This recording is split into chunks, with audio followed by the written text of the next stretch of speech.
Hello and blessings, my beautiful souls. Today I want to talk about magical upkeep.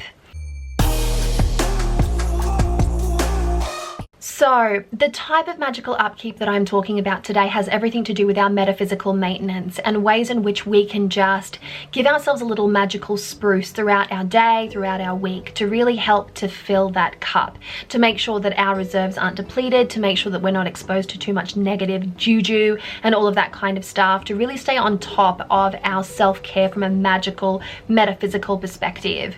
So this year, I'm anticipating a very busy year and I want to stay on top of my metaphysical maintenance, my health and wellness, and make sure that every aspect of my life feels rich with vitality. So without further ado, let's get stuck into some really simple, easy, very achievable types of little practices that we can do every so often, every day or every week, to ensure that we are really connecting and filling our cup to the best of our abilities, which can only in turn help us in the long run, right? So let's get stuck into it. First, I want to talk about working with crystals in a really simple and easy way. What you can do is select a really beautiful grounding stone or a centering stone of some description, or a stone that correlates to any of the meridians in your body. If you want to work with the Hindu chakra system, that's a very wonderful and clear blueprint on how to tap into the energetic power points within your body. So grabbing a stone that relates to an energetic power point in your body, or a feeling or a goal that you are wanting to achieve, like grounding or centering, or clarifying the psychic centers, etc., and holding that stone and really breathing deeply. Now you can do this for just a minute to really take conscious and clear deep breaths to really activate that parasympathetic nervous system, to calm and to really settle the self, and to breathe in the magic of a stone. I happen to love to work with crystals. If you want to take this one step further, you can jump on YouTube and find one of those delicious chakra singing bowls or crystal singing bowls or binaural beat style videos that have these gorgeous kind of attuned sounds, sounds that are attuned to the meridians or to specific emotional responses. So comb through those resources because they're free and easily accessible. Pick yourself a really beautiful crystal, hold it for a minute and just breathe. I typically like to feed this into my Apple Watch. You know, the Breathe app on your Apple Watch. If you're familiar with Apple Watches or WatchOS, you'll know that there's a Breathe app for health and wellness. And it's a minute of breathing with a haptic feedback, and you get to follow the little lotus inhaling and exhaling and that haptic feedback. So I like to tune my crystal breath kind of short mini meditation into that breath work that I typically do a couple of times a day, and I find that it's really great for centering, for grounding, and for bringing that sense of clarity into the equation. The next recommendation I'm going to make for you is tarot and or oracle, whichever one suits you best. If you're a Lenormand style reader or a Kipper style reader, then go for gold. Cartomancy all the way. I'm a big fan, as you know. So when it comes to daily draws, when I'm working with my tarot decks, I typically pull 3 cards when I'm working with tarot, and when I'm doing the daily draw thing with an oracle deck, I can choose 1, 2, 3 cards. I find that when it comes to tarot is both ambiguous and precise, so more cards are always better for really extracting out like a more cohesive message, whereas oracle kind of captures an energy, and therefore pulling 1 card sometimes is enough. Nevertheless, I love to sit with my cards to help to bring that sense of clarity, to help to journal, to bring specific thoughts and feelings to the forefront of my mind so that I can deal with them or process them. I like tarot especially for allowing me to see things from another perspective, and by doing so I bring that sense of more open clarity into the forefront of my mind, and that is something that I truly appreciate.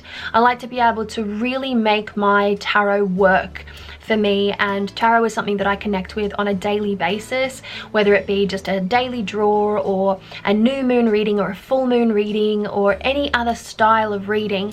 I love to work with tarot, but when we're pressed for time, then pulling one card, pulling a quick 3 cards can be so helpful, especially when we're feeling a little bit conflicted, our mind is a bit full, and we're in a bit of a bind, and we really need to try to get to the bottom of a situation. Now, the next recommendation I'm going to make for you kind of feeds into tarot because it goes very well with tarot and oracle as well, and I'm talking about journaling. I absolutely love to journal. Now, I've got to confess that when I was younger, I kept a diary and it was all about feelings and poetry and things like that. But as far as like doing long form journaling, I kind of go in and out of favor with long form journaling. It's something that I appreciate when I've got a lot on my mind and I've got a story to say and I've got something that I want to kind of put down onto the page. But for me, the most effective style of journaling and the one that brings the least amount of anxiety is brain dumping. I absolutely appreciate the practice of brain dumping. I like to be able to take a head full of ideas and to put them down on a page. I find that by doing so, it liberates my mind. It creates a sense of space and levity. I suffer from cluttered mind syndrome. I really do. I have so many ideas, so many thoughts, so many, things just like floating around in my mind that by putting them down on a page, I'm just alleviating that pressure, that stress on my head, on my memory as well. I don't feel like I have to hold on to it as a memory. I feel like I can put it down on the page and when I'm ready to revisit it, I know where to find it. And that is so helpful for me because I do have such a busy mind. And as far as doing that, it has helped me to be more creative, to plan in advance. It has helped me to really mind map things out and to really create beautiful things on page. Sometimes I'm trying to get a thought out and I'm trying to get a feeling out and I'm trying to process it, but I don't feel like long form journaling. So what I do is I magically journal. I create sigils with sayings and feelings and any thoughts that come to the top of my mind.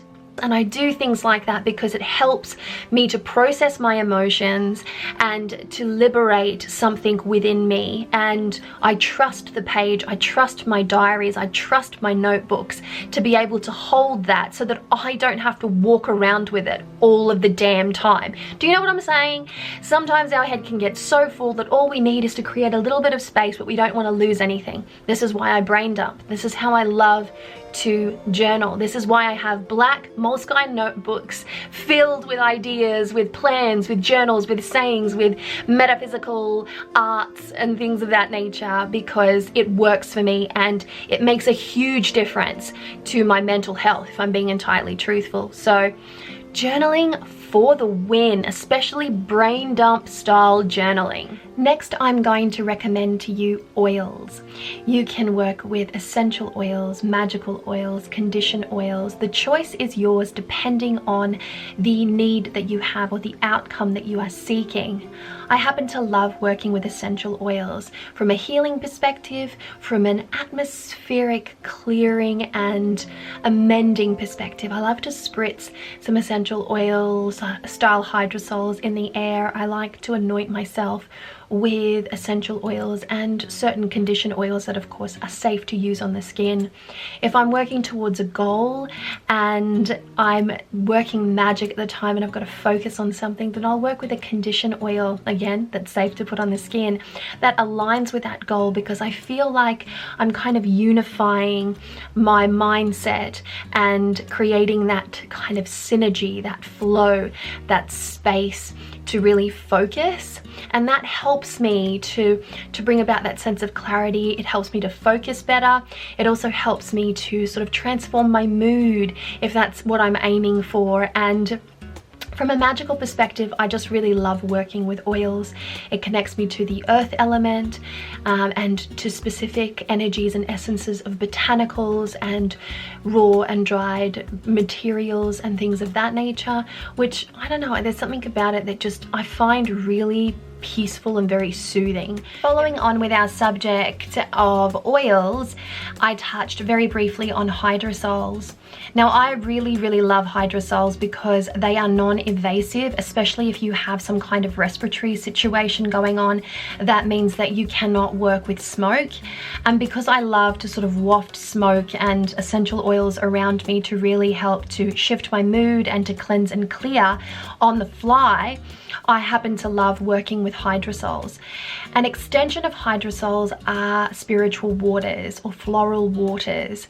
So I really love working with Florida water, which is a blessing, protection and clearing kind of you know, water. It's very popular, very well known.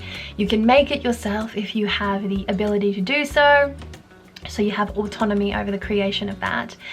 But I also work with other styles of spiritual waters like Secha de Machos, which is I don't have it around me at the moment to show you, but it's really great for removing negative energy.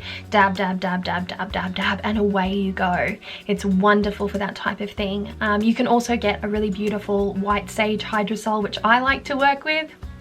My children think it smells like feet, but they've gotten over it. I use it on my children, I use it on myself, especially at the end of the day when they've come back from school and I've come back from a busy day out, to help to eradicate some of that built up like mishmash energy from just being out in the hectic world. I like to really just calm it all down with a little hydrosol spray. Sometimes I will use the white sage hydrosol, sometimes I'll use the healing hydrosols that I have, and definitely after I get out of the shower, after I've had a nice shower with, say, a really beautiful rosemary soap or an African black soap, which I absolutely love to work with and use. I wish I could get the black soap that I was able to buy at the witch markets in Brazil. There was some 30 odd herbs used in there. It was so green, it was black. I cannot get my hands on that, so I work with an Osun or Oshun type of African black soap, and I was able to experiment with this type of soap because my friend Shannon went to New Orleans and brought me back some from the House of Hoodoo. So at the end of my day, when I've had a particularly hectic and crazy day, I wash my entire body, face, hair, every part of my body with this beautiful soap. I walk out, I dry myself, I light a candle, and I feel like I've given myself a really good thorough cleansing that hasn't involved any salt. So if you don't have time for salt and you've only got time for a quick shower, think about the type of soaps that you are using when you are having a shower, because decisions can be made in those moments that will bring in some extra magical energy into the equation. So by choosing your soaps wisely and with that witchy mindset, it could shave a fair bit of time off a cleansing and clearing ritual in the long run. Well, the last thing that I'm going to recommend to you is, to me, one of those absolute essential practices that throughout the year of 2020 I managed to carve out an enormous amount of time for, simply because I needed it and it made such a huge difference. And of course I'm talking about reading. Now, reading is often considered something of a luxury, like who has the time to read is what I'm often told. However, I'm a very busy person. I run my own business, I have 3 children, I run a large property, like a farm style property.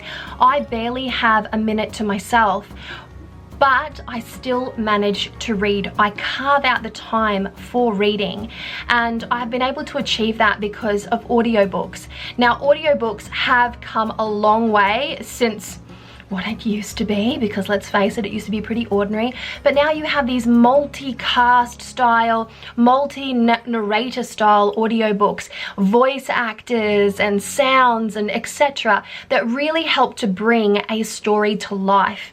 They are no longer the boring thing that they used to be, and for me it is a no-brainer. I want to listen to a story. When I'm mowing the lawn, I'm listening to an audiobook. When I'm washing the dishes, I'm listening to an audiobook. When I'm doing my laundry, I'm listening to an audiobook, because this helps me by not allowing my mind to think or dwell or worry or stress, because I'm occupying my brain with an imaginative tool that keeps me really focused on a wonderful world, hopefully, if the book is good.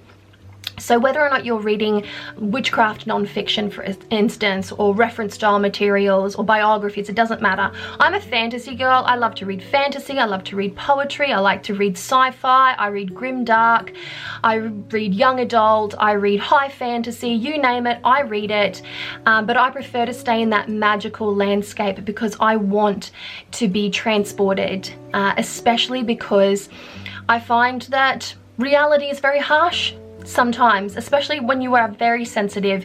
If you're an empath or someone who is extraordinarily sensitive, then the world can be a rather harsh, cruel and triggering place. If you have sensory issues, sensory processing issues, again, learning to be able to quieten the mind can be really, really wonderful. And for me, I absolutely love to listen to books. I sit and I read physical books as well. When I'm driving, I'm listening to books. When I'm doing my chores, I'm listening to books. In the morning, I have a little ritual where I have 2 cups of tea and I'm typically sitting down reading a physical book. Because of that, last year I was able to read 63 books, and this year so far, and I'm filming this on the 26th of January, so far I have read 11 books.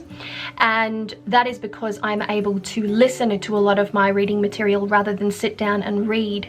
Now, I understand that audiobooks aren't for everyone, but I promise you, if you taste test with audiobooks, you will find something that you really like, a narrator's voice that you don't mind.